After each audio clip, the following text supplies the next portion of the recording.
Héctor, buenas tardes, adelante. Buenas tardes, Joaquín.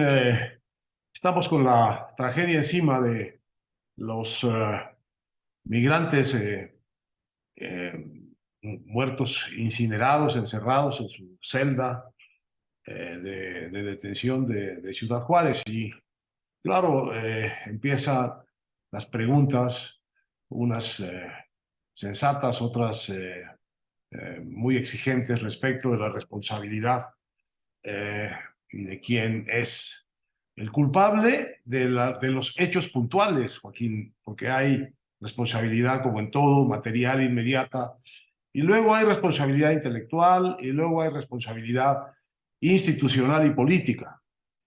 Entonces, es importante que esto sea revisado con todo rigor respecto de las responsabilidades puntuales, pero al final de la línea, Joaquín, al final de la línea esto es la consecuencia, y en esto voy a coincidir totalmente con Jorge Castañeda, que publica un artículo en Nexos sobre el particular.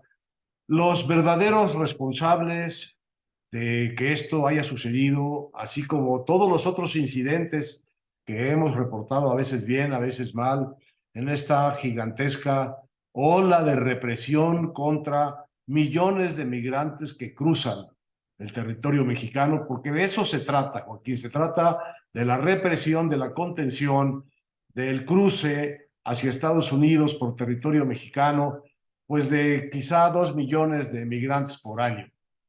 Y el verdadero origen de esta tragedia, de esta crisis humanitaria invisible en cierto sentido que está ocurriendo en nuestro territorio, los responsables son los presidentes, dice Jorge Castañeda, y tiene razón. Los presidentes Trump, el presidente Biden y el presidente López Obrador, que se han propuesto en distintos momentos de parte de los presidentes americanos exigirle a México esta tarea imposible de detener, de contener la migración centroamericana, que no quiere venir a México, quiere ir a Estados Unidos.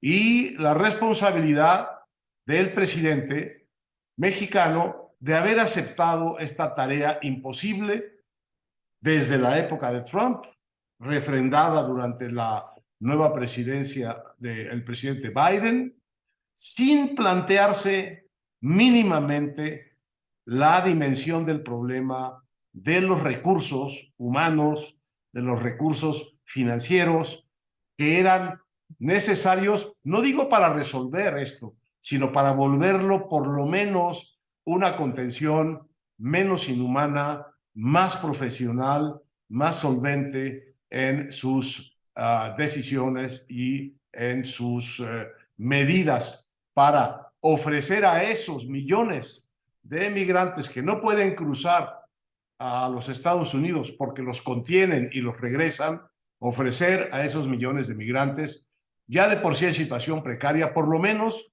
una cierta protección, una cierta seguridad. Hay ejemplos internacionales muy claros.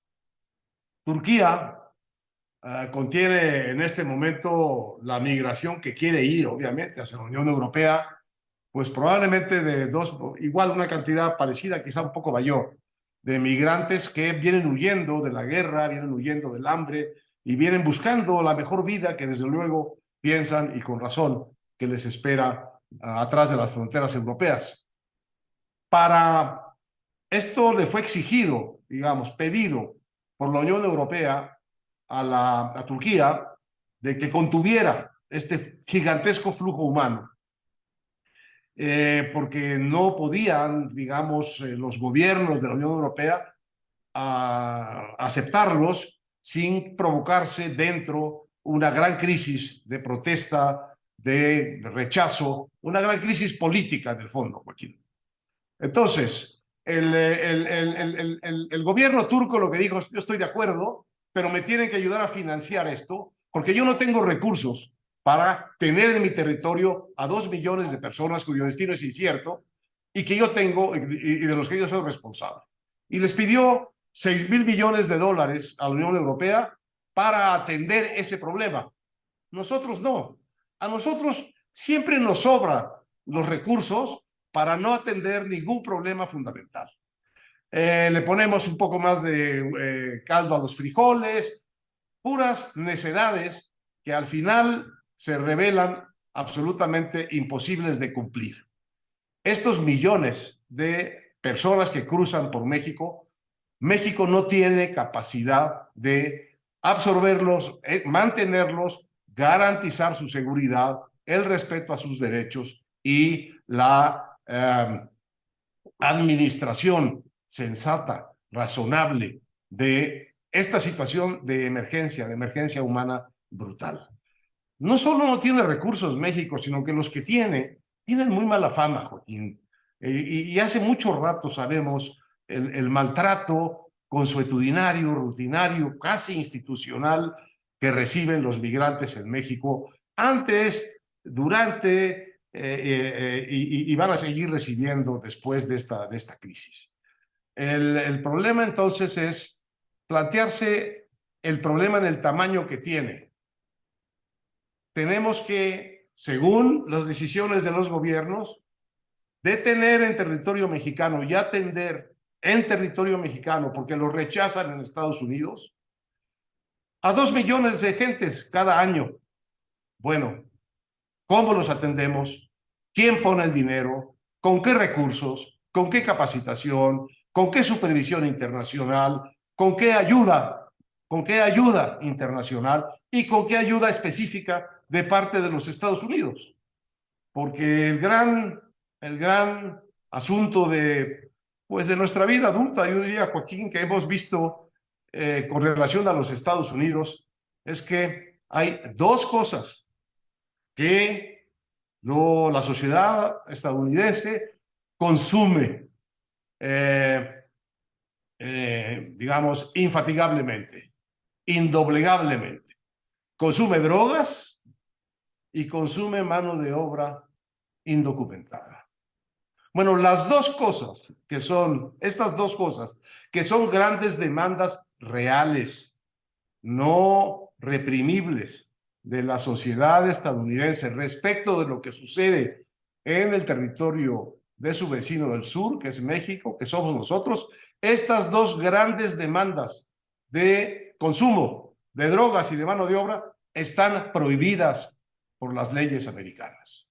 Y entonces hemos tenido la historia de las drogas, cuyo rastro de sangre no hace falta repetir, pero que ha incendiado, ha llenado de sangre este país, persiguiendo a quienes les llevan las drogas a los Estados Unidos, persiguiendo el tráfico de drogas, hemos ensangrentado nuestro país y ahora conteniendo a la incontenible marea de migrantes que van hacia el mercado americano en busca de una respuesta y una salida para sus vidas.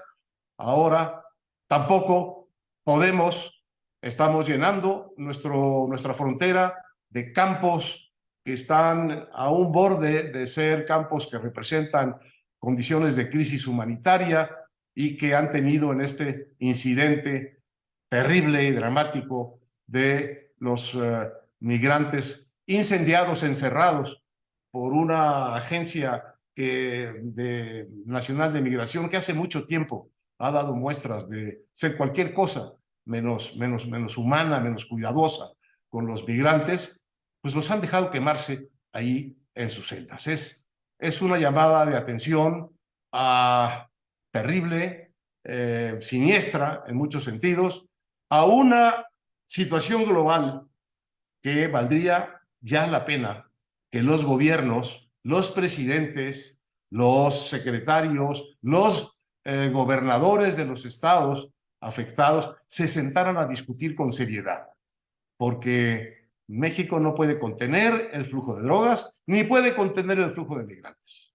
Y Estados Unidos no puede tampoco exigir que México le resuelva ese problema de esas dos cosas que están siendo requeridas, que están siendo atraídas irreprimiblemente por las necesidades de su sociedad, por los consumidores de drogas americanos, por los empleadores americanos que también, hay que decirlo, Joaquín, una buena parte de estos migrantes que cruzan, finalmente, muchos se quedan en el camino, pero muchos, millones, consiguen finalmente lo que quieren, lo que no tienen en su país.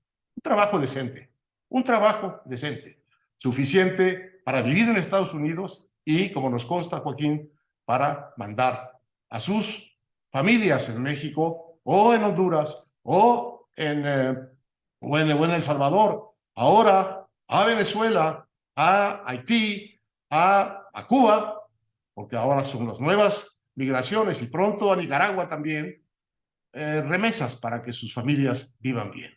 Entonces, estamos hace mucho tiempo aplicando una política de represión a lo que quizá en el fondo no es más que una expresión gigantesca, multitudinaria de mercado, de que nosotros estamos produciendo cosas que la sociedad americana necesita y estamos enviando manos a Estados Unidos que probablemente la economía americana también necesita. Darle a este fenómeno de este tamaño una respuesta policíaca de contención militar, como se le han dado los presidentes Trump, Biden y López Obrador, es una barbaridad. Gracias, Héctor. Buenas tardes. Hasta el próximo jueves.